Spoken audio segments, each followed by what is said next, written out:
एक तरफ नील को गौतम पर शक हो चुका था, तो वहीं दूसरी तरफ गौतम भी इसी बात को लेकर डर रहा था। ऑटो से घर जाते हुए बार बार उसके दिमाग में यही बात चल रही थी। कुछ ही देर में वो घर पहुंच गया और डोरबेल बजाते ही उसे सामने अवनी खड़ी दिखाई दी। गौतम, तुम इतनी जल्दी आ गए। और रिया? वो ठीक है, नील और शनाया भी आए थे। मैं कुछ देर उनके साथ बैठा, फिर रिया अग्रवाल हाउस के लिए निकल गई। कोई बात नहीं, वैसे भी रिया शायद ही यहाँ आती। ये बात कहते हुए अवनी गौतम को देखने लगी। गौतम अब तक अपनी आइडेंटिटी सामने आने के बारे में सोच रहा था। आज मानव ने आकर सब कुछ खराब कर दिया। कहीं इस नील और शनाया को मुझ पर शक हो गया।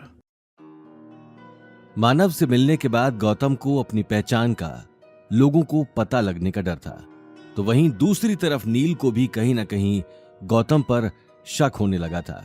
लेकिन साथ ही उसे रिया की भी टेंशन हो रही थी। ये बात सोचते हुए वो अगले ही पल होटल से बाहर निकल गया। रिया शनाया के साथ होटल के बाहर कार के पास ही खड़ी थी। रिया प्लीज, आई एम सॉरी, मैंने ये सब तुम्हारे लिए ही किया था, लेकिन पता नहीं वो लोग कहां से आ गए। जब जब गौतम हमारे साथ होता है तब तब पता नहीं कौन सी मनहूसियत छा जाती है। रिया की आंखों में अब तक गुस्सा चढ़ा हुआ था। जोधपुर में पहले ही दिन इतनी बेइज्जती वो बर्दाश्त नहीं कर पा रही थी।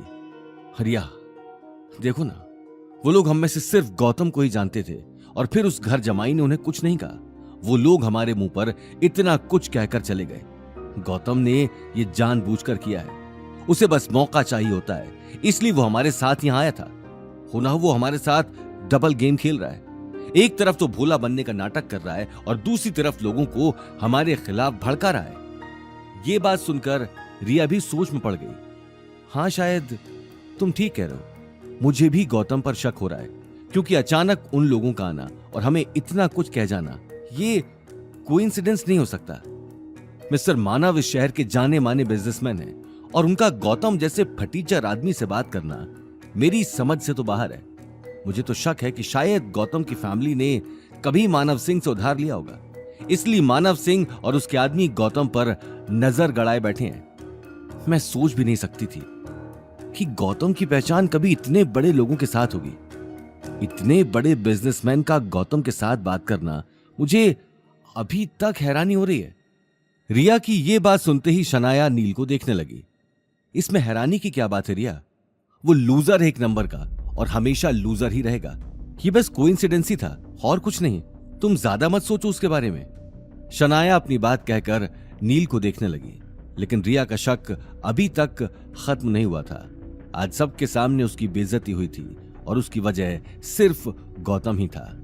वहीं दूसरी तरफ गौतम भी इसी बात के बारे में सोच रहा था। उसी वक्त दरवाजे की घंटी बज गई, लेकिन गौतम अपनी सोच में डूबा हुआ था।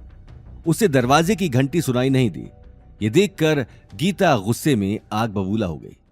अरे सुनाई नहीं दे रही डोलबेल की आवाज, या फिर कान कहीं गिरवी रखवा दिए हैं?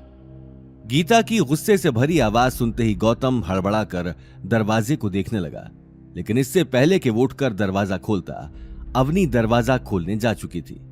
यहाँ का काम भी मेरी बेटी करे और बाहर का काम भी मेरी बेटी करे। ये आदमी तो दिन ब दिन कामचोर होता जा रहा है। क्या हिसाब किताब लगा रहे हो राजा जी? कहीं तेल की मिल का तो हिसाब नहीं लगा रहे? लगा रहे हो तो हमें भी बता दो। गहरी सोच में तो आई और डूब गए। गीता ताना देकर अपने मोबाइल में बिजी हो गई। गौतम अगले ही पल उठकर अवनी के पास चला गया, लेकिन दूसरी तरफ अवनी ने जैसे ही दरवाजा खोला, उसे बहुत हंसने की डरावनी आवाज सुनाई दी। क्या डैड, आपने तो मुझे डरा ही दिया। अवनी, ये देखो मैं क्या लाया हूं। ये है एंटीक ग्लास का सेट, राजा महाराजा के टाइम का, जिसकी कीमत 50,000 है। ये तुम्हें पूरे जोधपुर में नहीं मिलेगा। रेयर पीस है। बताओ कैसा लग रहा है? ये कहते हुए अनिल ने एक बेहद एंटीक ग्लास और जग का सेट अवनी को दे दिया। अवनी जितना हैरान उस एंटीक सेट को देखकर थी, उससे ज्यादा हैरान 50,000 सुनकर थी। गीता और गौतम को अपनी आंखों पर यकीन नहीं हो रहा था। 50,000? लेकिन डैड, आप इतने पैसे लाए कहाँ से? आगे की कहानी जानने के लिए। देखिए अगला एपिसोड सिर्फ पॉकेट एफएम के यूट्यूब चैनल पर और रॉयल वारिस के सारे एपिसोड्स को सुनने के लिए डिस्क्रिप्शन में दी लिंक से डाउनलोड करें पॉकेट एफएम ऐप।